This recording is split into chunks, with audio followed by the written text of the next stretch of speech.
right, so what Emma didn't say, my very first WordCamp ever, I think maybe there's a few people in this room that I met at my very first WordCamp, and it was in Cebu. So at my very first WordCamp ever, we did something that has become a tradition, and I've now done it at every WordCamp I've ever spoken at. This is my 7th WordCamp I've spoken at, and I've also done it at one other one where I wasn't speaking. Here we go. If we just go there. Oh, there we go. There we go. And I am going to help you learn how to do this tradition. Is everyone willing to help me with this? Yeah? Okay. We did it in Cebu. We can do it here. So first of all, as much as you're able, if you've got things that are like in your hands, put them down for now. Okay? We're videoing this, and I'll put it up on social media, so you don't need to video it, all right? So put everything down, and then what I want you to do is put your hands in the air for me. Everyone put your hands in the air. If you can, put both hands in the air. If you can't, put one hand in the air, right? Cool. Okay, now I want you to do the same thing, but I want you to put your hands in the air and stand up. Okay, so put them down. And now put your hands in the air and stand up. Stand up, up, up, up. Stand up. That's it. See, that's why I had to put your things down. Let's try that one more time. Sit down. Stand up and put your hands in the air. Okay, you guys have got that pretty good. Now, we're going to do that same thing again, but we're going to do it starting over here. All right, so you guys, you have an important job. You're starting it, but you have the hardest job, okay? Because when we go this way, it's going to get here, and we're going to go back again, right?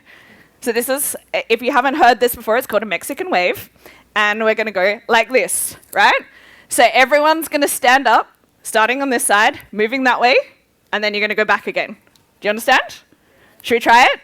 Okay, you've got 2 shots. So if you mess it up the first time, we'll try it one more time. Yeah? Okay, ready? I'm going to count down. 3, 2, 1, go. Up, up, up, up, up, up, up, up, up, up, up, up, up. And down and up again. Oh, see, that was rubbish. We're going to try one more time. We're going to try one more time. So as soon as you stand up and put your hands up, then you're going to sit down again. Okay? So we're going to try one more time. Ready? 3, 2, 1, go. Up, up, up, up, up, up, up, down, down, down, down, up, up, up, up, up, up, up, up, up. Yay! We got it. Good work, everyone. Congratulations. I think for some of you, that was your first ever Mexican wave. All right, my name is Jo Minnie. I am from Perth, Western Australia. I am a specialist in UX. I run an agency. We work predominantly with charities and non-profit organizations. We build on WordPress. We also build on Laravel. Happy to chat about either of those things later, but today we're talking about usability testing.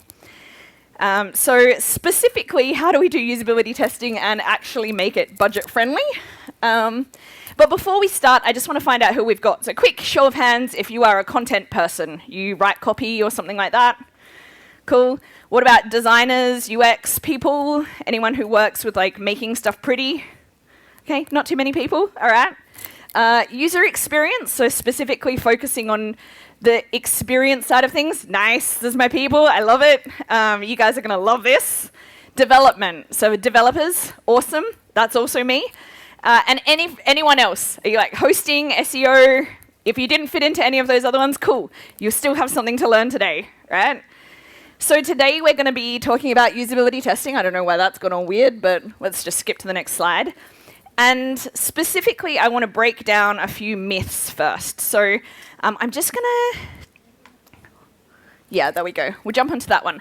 So what is the difference between qualitative and quantitative testing? So I'm going to use these terms today.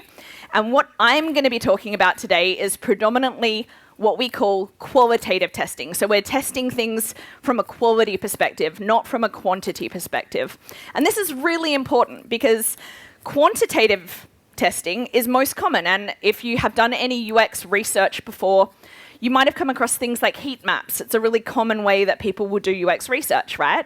You can test with 1,000 users, and you can find that they don't click a button, right? That's quantitative testing. But do you know why they don't click the button? No, right? Because quantitative testing is really good at telling you that there is a problem, but it's not good at telling you what the problem is, right? So that's where qualitative testing can be really good. Again, these fonts are not loading, guys. I apologize if they look a little bit weird. But qualitative usability testing focuses on collecting insights from users And while for a quantitative test, we typically need at least 20 users to be able to get valuable information, and we typically want to compare that against another test, so you're looking at a minimum of 40 users to be able to actually make good decisions using quantitative testing. With qualitative testing, we can do it with as little as 5 users, right? And you might be like, Joe, how can you make good decisions using only 5 users? That's not statistically relevant, but the point is it doesn't have to be. That's not our goal when we're doing qualitative testing. We're looking at identifying what the problem is and not that there is a problem. We're kind of assuming already that there's going to be problems. We want to know what those problems are. So one of the good things about qualitative testing is that we can vary the conditions between tests. So if you've ever done a science experiment, you'll understand that it's really important that you keep the conditions the same every single time, right? That's how we do experiments. That's not how we have to do qualitative testing. We can change things, we can improve things after one test. We can identify this is definitely a problem that users have a problem with. They struggle to use a particular button or a particular drop-down. We can tweak it and make it better, and then we can see whether our next test actually has a better experience using that particular tool. And the recommendation is, like, it's not just that you only, like, you can get away with doing it with 5 people. The recommendation is to only do it with 4 to 6 people. So you don't need hundreds of people to be able to do really good usability testing. And the reason for that is because after you have tested with like 4 to 6 people, you've already identified 85% of the problems that they're going to experience. So if you keep testing with lots more people, the amount of actual benefit that you get from it is going to be really small until you make more changes. So it's much better to do small groups of testing and do them iteratively throughout the project. So are we ready to learn how to run a qualitative usability test? Yes? Has anyone ever run a full usability test before? Like, stick your hand up if you've done it. It's okay if you haven't. Most people haven't. Okay. Excellent. So we're all new to this. We're going to learn together. So the very first step that we're going to talk about is recruiting participants. And these are some of the things that we want to think about when we're recruiting our participants, right? And one of the most common questions that I get asked, and I think someone when I was a library book yesterday actually asked me this question, was how do I find people that understand about usability testing to do the tests? And I was like, you don't. That's the point. We don't want people that understand what WordPress is. We don't want people that understand how to do a usability test. Do you know who we do want?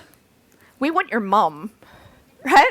Like, we want your auntie, we want your uncle, we want a person who is often not very good with technology. Because the reality is, if someone who is not good with technology can use your website, someone who is good with technology can definitely use your website.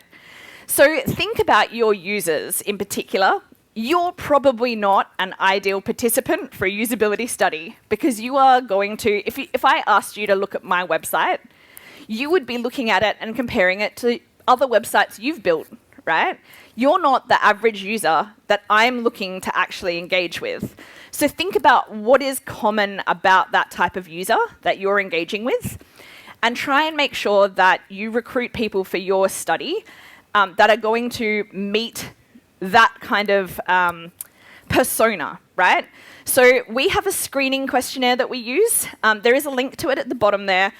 Don't worry, all of the information that's on here, I've got a QR code at the end with a link to all of my resources, and there's a blog post that sort of covers a bunch of this stuff so you can just relax and chill, and I know you're probably not caffeinated enough to be like taking notes right now. So in our screening questionnaire, we ask a bunch of questions to try and identify some of the things that we're looking for in a participant. And so one of the hardest questions is, how tech savvy are you, right? Because there are people here that will be like, oh, I'm not very good with technology. I'm not very good with computers. And I'm like, you're at a WordCamp, guys. Like, you're probably much better than the average person with computers. So one of the questions we ask is a question like, how do you regularly access the internet? Like, what devices do you normally use to access a website? We actually don't care what the answer is. Do you know what we care about? How they describe their device. If they're giving you like a model number and they're like, this is my CPU and stuff like that, you're like, this person understands computers, right? If they're like, my phone, you know that that's probably someone that's not spending most of the day on a laptop and is very tech savvy. Which of the following tasks would you feel comfortable helping a friend or family member with? Registering a domain name, installing a piece of software, updating an app on your phone. Like, these are things that we take for granted are easy to do, right? But there are a lot of the population where those things are not easy to do, and they are great people to do usability testing with. So I think something that is really important to discuss when you're talking about recruitment for participants for usability tests is this topic of incentives, and how do we make sure that the people that are doing the tests are actually have their time valued. And it is definitely something you can't just gloss over, because it probably is one of the biggest costs of usability testing. It's not free to ask 5 people to give up an hour of their time each, right? Unless it is. And this is where I think it is very dependent on who the customer is and whether or not they have the budget for it. Here are some ideas that I've got for things that we've done in the past, but also things that I've recommended to clients to be able to do this as cheaply as possible. And the first thing is testing with friends or family who don't work in the industry or don't understand very much about the project, right? Like I said, your mum, your auntie, your uncle, your family, your husband or wife, like, they are probably good people to do a usability test with. You can't use them over and over again, unfortunately. But if you only need to do it for one project, then you've probably got 5 people in your network that you can leverage their goodwill and just get them to do it for you for free, or like take them out to dinner or something, right? A lot of you will have a network. So when I first started my business, I was part of a business networking group. And one of the things that I always had to try and do was communicate to them what my business actually did, and they likewise had to communicate to me what their business did. A great way of communicating to your partners, to other people in different industries, what you do, be like, hey, do you want to come and be a participant for a study so you can learn what it is that I do? It's like a tricky way of just being able to like, hey, can you come and do some free labor for me? So think about who in your network you might be able to leverage who's still going to have something to gain from it. Internal users who aren't familiar with the project. So if you're working for a big company building a website, maybe they have people who are like help desk support or something like that, who are still going to need to engage with the website, maybe use it or direct people there, but they might not have actually been involved with the development of that project in the first place. So you can still leverage them. Be careful about using people who do have a strong understanding of the project that you're working on, because they will have a different mental model from the average person who's not familiar with the project. And the last thing is that you can run a competition or offer an incentive that is linked to the business that you're testing for. So if you are an e-commerce site, maybe you ask people if they can do it and they can go into the prize draw to win a $200 voucher or something like that. So it still ends up being much cheaper than the average. But if you really just want to go the proper way of doing it, the average, and I always get asked this, how much does it cost for a usability person? It depends on where they live. That is a very important thing. But if you're trying to test with users who are predominantly in the US, you're looking at about $100 US per person. If you're testing in Australia, it's about $100 Australian. Are you seeing a theme here? If it's in Europe, it's about €100. So it really depends where the users are that you mainly want to test with. But think about the fact that if someone who's not English first language can use the website, there's a good chance that someone who is English first language can use a website, assuming that website, of course, is in English.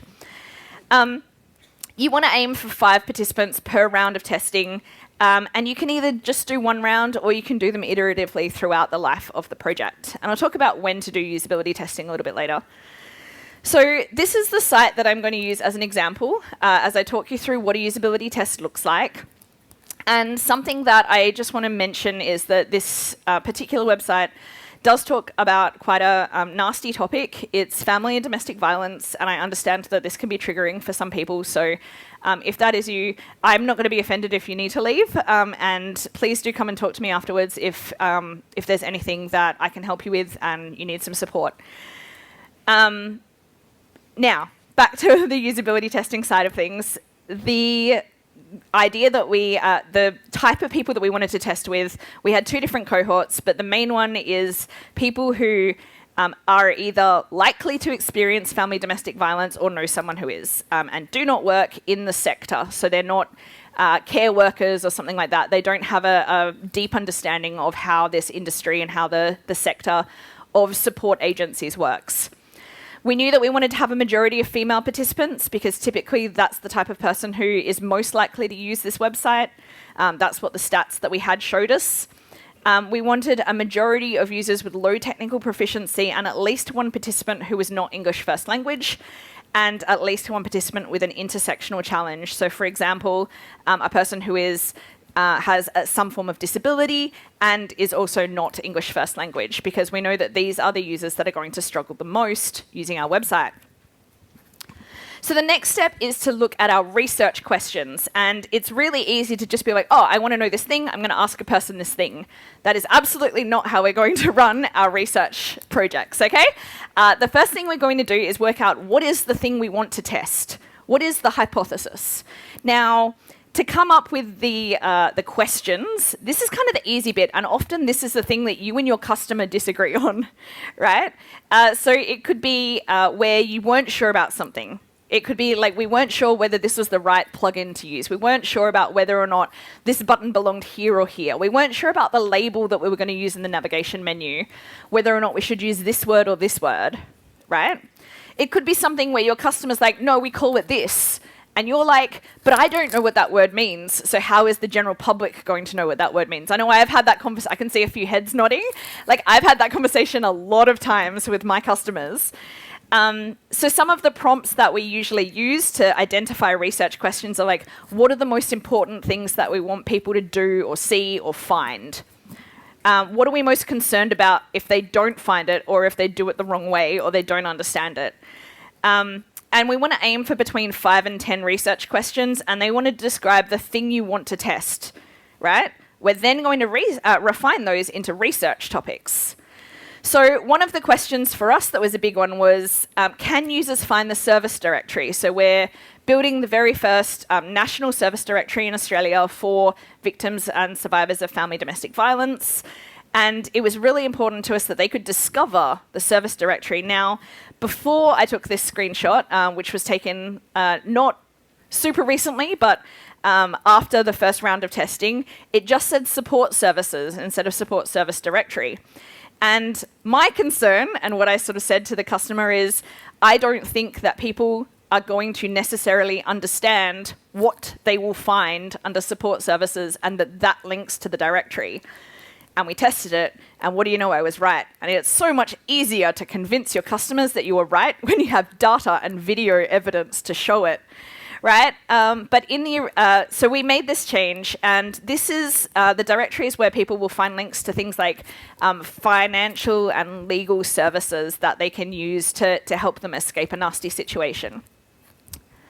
So when we're creating research tasks and actually coming up with things that we want to ask the participants that are doing the tasks, it's really important what language we use, right? Because if I were to say to them,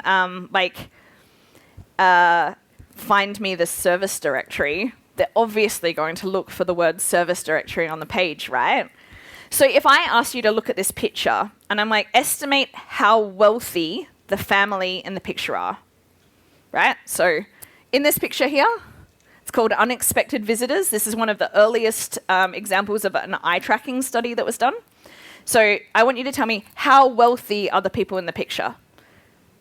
Now, what if I asked you instead, what are the ages of the people in the picture? Now, the average person's eye tracking looks something like this for the first one and the second one. So for the first question, the area that we look at on the picture is very different from the area that we look at when we ask the second question. And that's because our intent is different, right? So the intent that you give your user is really important to how they are going to interpret the task. So what you want to do is you want to give them the intent, but you don't necessarily want them to know what the intent is. So taking that example again of can you find the service directory, that's not a reliable way of testing whether or not people can actually find that thing. A better way of doing it is something like help someone find the contact details for somewhere in Western Australia where she can get free legal advice. And by asking that, I'm not using the word support service, I'm not using the word directory, but I am asking them to find something that they would find in the service directory. Does that make sense? Yeah? So, click, there we go. All right. So in the previous example, the one that I just gave, you'll notice that I didn't make up a complex scenario, right? And this is a really easy trap to fall into, is where instead of saying help someone find blah service, we'll be like help a family member or help a friend or pretend you're in a bad situation and you need to do such and such. And not only can this cause confusion, it can also unnecessarily stress out and potentially upset or offend the person that you're doing the usability test with. So we want to make it clear what the task is, but we don't want to unnecessarily feed them information that they don't need to be able to do it. And that's a really hard thing to do. It's really easy to just fall into the trap of giving them as much information as you think they need. But you shouldn't. You should try and keep it as simple as possible on the task. Statistically speaking, by the 5th test, you'll have already discovered over 85% of the problems with your, like all of the bugs and stuff with your design or your interface. So in my opinion, it's better if you have a low budget to space out the tests. You can spread them out, you can fix obvious things in between. You don't have to keep it exactly the same for all of the tests. There's no point. If you've identified it's definitely a problem and you look at it and you're like, oh, this user had a problem and I can totally see why, that's a thing that we overlooked. Don't wait for another 4 users to prove it, just fix it and then see whether it's still a problem with the other 4 tests, right? I will say that one of the things that you should be careful of is that if you are spacing them out, that you don't change things that have been identified to work already, and I'll talk a little bit more about that in a second. So we always record every single one of our usability tests, and it is really important before you start recording that your participant understands the purpose and the expectations of the session and that they're aware that they're being recorded. This is the exact script that I use when I'm running a usability test for a website, word for word. I basically read it out, and I do this at the start of every usability test. You can come back and look at these on the slides on YouTube. It'll be fine. I'm not going to leave it up there for too long because I've got a lot to get through. But what I wanted to do is show you an example of what the start of a facilitation of a usability task looks like. Now, to do this, I roped in a friend of mine, and some of you might recognize her because she's done way, way more WordCamps than I have. So this is Dee, and she's going to do what we use as our test task, our demo task, to get people familiar with the idea of speaking out loud. Hopefully this works.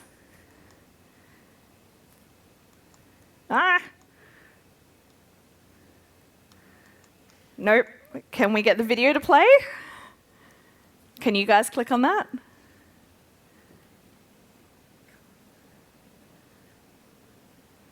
If we can't get it to play, we'll just have to pretend and skip over it.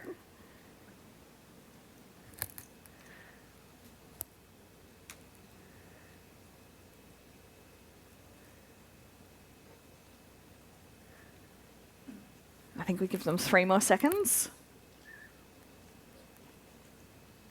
Very frustrating when it worked fine in the tech rehearsal. This is like, welcome to public speaking. All right, we might just skip on to the next one, I think, and if we can get it to work later, we might come back to it. So basically, let me describe to you what happened and some of the sort of key things about what actually went down in that.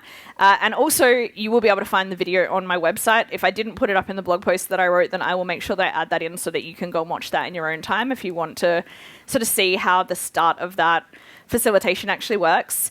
But there's a few key things. The minute that I send the task to Dee, and I send it to her in text rather than reading it out to her, because I want her to read back the task to me. I use the term activity instead of task, and as soon as she starts doing it, I turn off my video and I mute myself. Right? And the idea is that as Dee is going through this process, she's speaking out loud and explaining to me what she's thinking as she goes through it. We want to avoid the participants thinking of it as tasks rather than activities.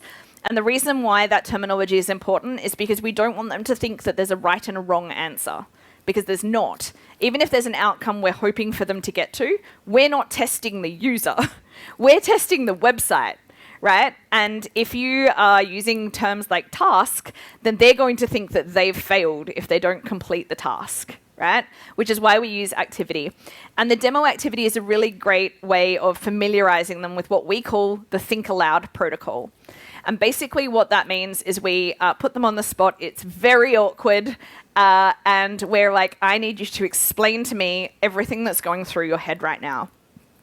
If they're really nervous and they're not kind of ready to do this, you can do the demo task and talk out loud for them and explain to them what kind of expectations you have. So the demo task that we do is we actually ask them to find lorem ipsum text on Google that is fun. So what we're looking for is that they'll come up with some kind of fun lorem ipsum generator, but we don't use the term lorem ipsum text. We say, can you find some fun generated content that you can use to put as a placeholder inside a website until you have time to write the copy or something like that. And they then have to try and find that. So in that example, we would be testing, do they recognize the term lorem ipsum? Do they just type that in themselves? Or do they have to try and get there? We came up with pirate ipsum, in case you're wondering. So once we have done the usability test, this is an example of the scorecard that we would fill out with the participant.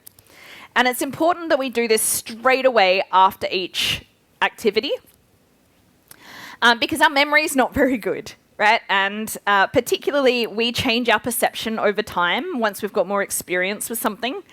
And once we start to second guess ourselves, like, oh, was that me? Like, did I do that thing? Did I think that thing? Or am I making, was I being too harsh? Was it being too easy? We don't want that, so we want to ask our participant as early as possible, but we also don't want to rely on this data. This is not the primary goal of a usability test. The primary goal of a usability test is what they say and what they do while they're doing it. We anonymize our data. We want to make sure that as much as possible, we're not preferencing one result over the other. And lastly, we give all of our participants a color. So we want to iterate this. The way that we put all of this together, my team uses Miro. Again, I've got links to this stuff on the blog post that I created for this. We assign each participant a color so that we can tell how often a particular problem pops up. And we want to make sure that notes include context and they're either something the user said or something the user did. We don't want to be putting things like user was confused. That's not helpful. Why were they confused? What were they confused about? I think we're going to have to skip when should I usability test because we did lose a little bit of time. But I do want to point out that, I think this video is going to play. Maybe. Let's see. Nope, it's not. But this example is one that took me 42 minutes from start to finish to develop this like wireframe using InstaWP, I think. Or WordPress Playground. I think maybe it was Insta. But basically what I did is I took the working architecture that we had planned out, the navigation for the website. And I whacked it on there. I was eating a loaded potato at the time, and it still only took me 42 minutes. So this is a really good way of testing because you are not distracting your user with design. So this is allowing you to just focus on the navigation. And one of the most common questions I get asked is, when should I test? And in my opinion, if you can only do one round of testing, this is the best place to do it. My final parting words to you, for anyone who has ever worked in UX, you are not the user. Make sure that you test with real users. Your opinion is just that, opinion. Right? So the only way to actually prove something is to get evidence, and hopefully being able to usability test, you'll be able to go and do that now. So thanks, everyone. A special thank you to Support Inclusion in Tech and the Yoast Diversity Fund. I wouldn't be here if it wasn't for them. I hope that you got something valuable out of this, and all of my resources are at the QR code there.